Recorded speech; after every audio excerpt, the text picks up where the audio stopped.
Welcome back to Studio F on Fast Times Willy B. We're reviewing The Woman in the Yard. Gentlemen, let's broaden our minds. Russell.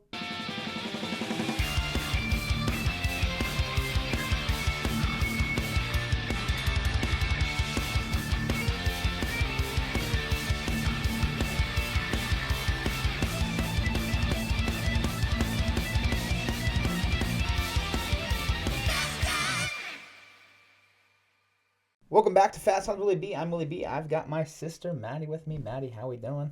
Good. So this is your first review, so welcome to the studio, Studio F, the someday maybe famous studio. But today we'll be reviewing The Woman in the Yard. We've got Juan Cole Serra, probably butchered that, but he's in the director's chair. Cast-wise, we've got Mrs. Deadweiler playing what I only heard as Mommy. Oh, Ramona is. Yeah. We do get to see towards the end. Ramona Harris. We've got Peyton Jackson, and we've got Estelle Kaya as the main three characters we follow throughout this film. But we'll start with the good. And where do you want to start? I think I enjoyed the acting for the most part, but I really like Peyton, who played Tay. Yeah, Taylor. Yeah, I thought he did a really good job. I feel like when a child actor stands out, it's always extra because it's usually just the start or a glimpse of what's to come. Mm-hmm. So I really liked his performance in this one. Story-wise, moments I liked it, moments I was like, what's going on? I feel like I ended more confused than anything, but it was still good. Yeah. A lot of, for the most part, it had me on the edge of my seat. There were a lot of good scares in it, especially jump scares. There was one that got me. I don't know if it got you and Corey, but it got me. Which one was it? The first one. The one that I said would have sent Court through the ceiling. Oh, yeah. There was a few sprinkled throughout that were pretty good, pretty well timed. But for the most part, the scare in this movie's more set from the tension than it is the jump scares, which I usually like more because jump scares to me sometimes, if done too much, can be just a cheap way to scare people. Whereas building tension, I think, takes, actual good writing and good direction. Yeah. So a shot there for sure. There was some good tension, especially as the woman got closer to the house and as we start to figure out what the woman is representing. And that she could get in the house. Yeah. The whole shadow stuff, that was cool. I thought this movie was very well shot. I thought the camera work was really good. We get a lot of quick cuts. We get a lot of weird angles, too. I enjoyed all of the camera work. Yeah. And then we get a little bit of a twist. And it's a heavy twist. I did not expect this movie to be as much of a heavy subject matter as it was. In the sense that... it was a little depressing. that the woman in the yard represents death. And if you've watched the trailer, and obviously if you've watched the movie... let me know if it shocked you like it shocked us, but when she says, "Today's the day," she means that, like, she's giving her the strength to pull the trigger and end her life. I did not expect that. Yeah.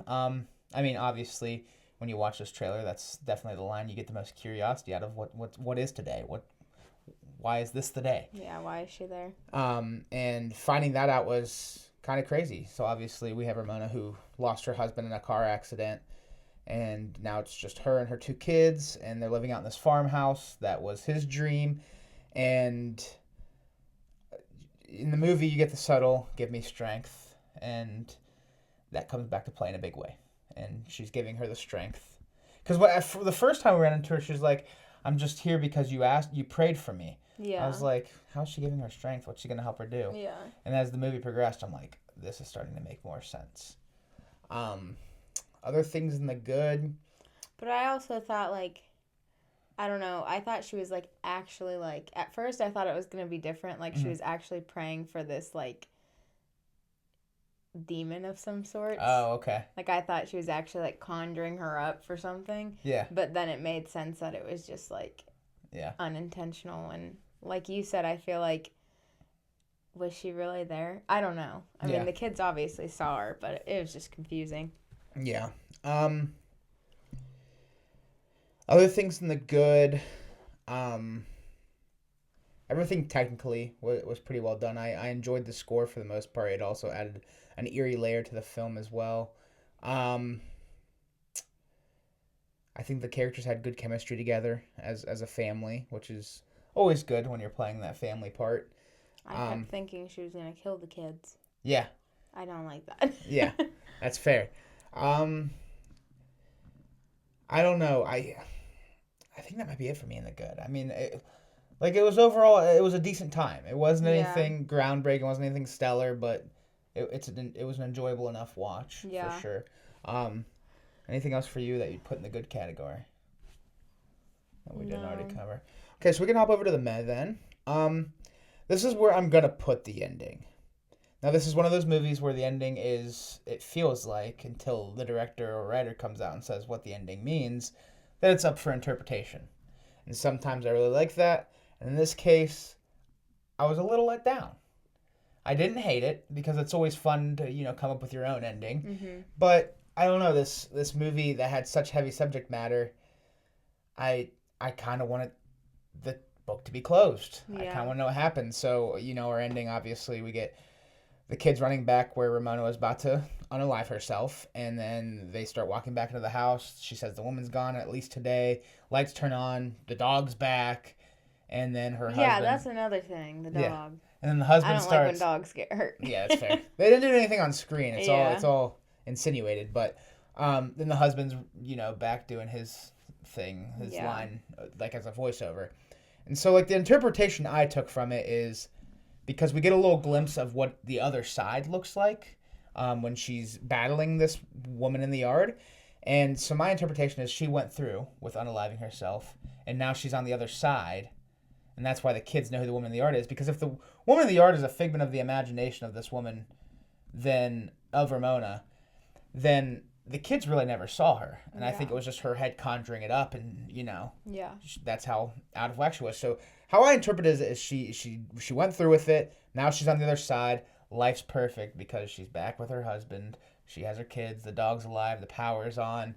The woman in the yard can't mess with her anymore. Yeah. So that's how I interpreted it. But, I mean, I don't know. Did you interpret it a specific way? It was kind of like it was left super open-ended. Yeah. No, I do agree with that. But also I agree with, a few things Corey said. When they asked if the woman was gone, she was like, for now. I feel like that makes me feel like... She didn't do it. She didn't do it. And maybe she found the strength to push through. But maybe she'll come back. I don't know. Yeah, the biggest things for me was... the dog and the husband's voiceover. Yeah. Is to me thinking that she's on the other side now. But also, it never actually showed the dog being dead. That's true. So, I mean... could just be a happy ending. Yeah, and maybe it was just playing the recording again, because she kept listening to it. I don't know. That, but then the Ramona backwards also. Yeah. There's other one I saw when I looked up to see what other people were thinking that was they think... the woman in the yard took over the soul of the mother, and that the painting... did you see the shadow? Yeah. The shadow, when she was about to pull the trigger, the shadow, went into her. They became one. Yeah, so the one is that the shadow took over her soul. She's trapped in the painting? And she's trapped in the painting. Yeah. That's what I mean. That's a good one. There's one, but I wish they would have, went into one of these theories more. Yeah. And kind of... let us see her unalive herself, or let us see the soul take over. Yeah, and I feel like everything happened really fast too. Yeah, this is a 90-minute movie. It was a quick movie. And so I guess, do what you can. It probably could have been longer. I think the pacing was decent enough.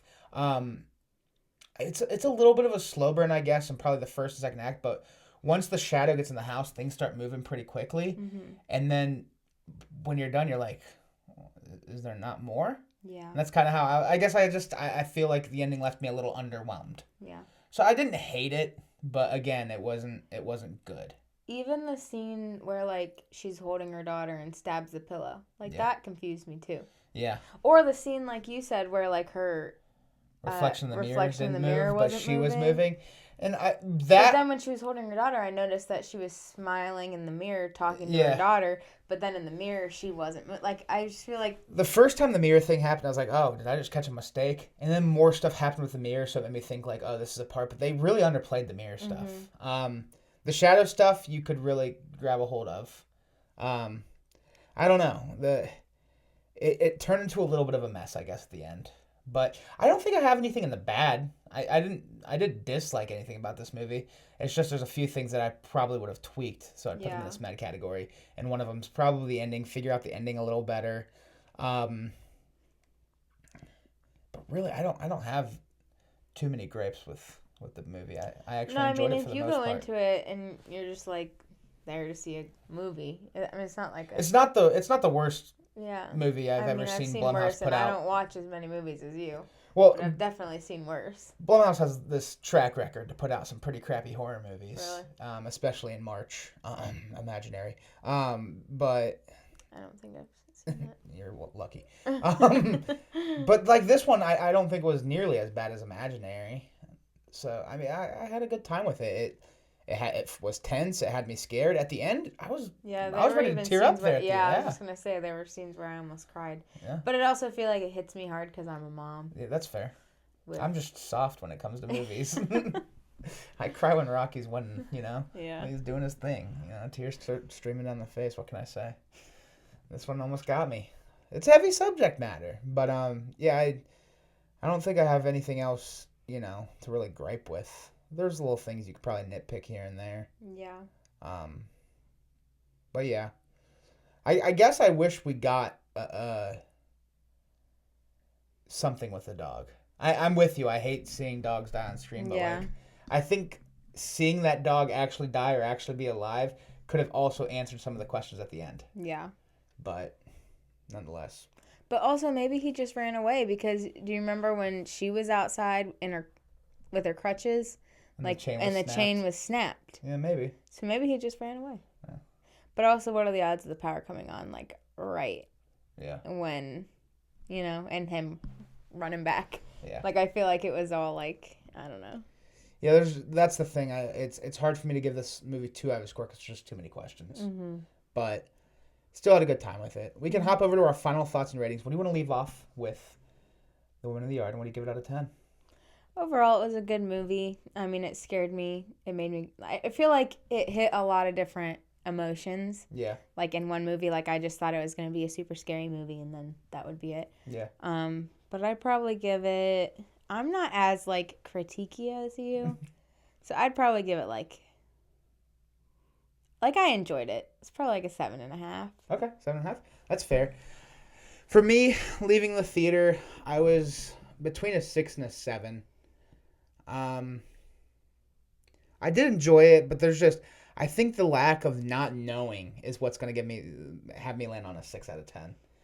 Like I said, definitely not the worst movie I've ever seen. I'd still put it in that decent category. Yeah. Definitely worth the watch, especially if you're into horror. Scary movies are my favorite. Yeah, it's one I would never skip over, and I'm glad I went and saw it. Yeah. But I don't know if or when I'd rewatch it. Mm-hmm. But it definitely... Go check it out for yourself if you haven't watched it already. I mean, you've been spoiled on it, so... but still, go see it. But yeah, it was a good time. Mm-hmm. Definitely better than the other movie I watched today, so... what else did you see? The Working Man, or A Working Man. Yeah. But yeah. That'll do it for The Woman in the Yard. Maddie, thank you for coming on. You're welcome. Thank you all for watching. If you like what you're watching, check out some other videos. Hit the subscribe button or follow the social links down below. As always, any of them are appreciated. We'll talk to y'all soon. Peace.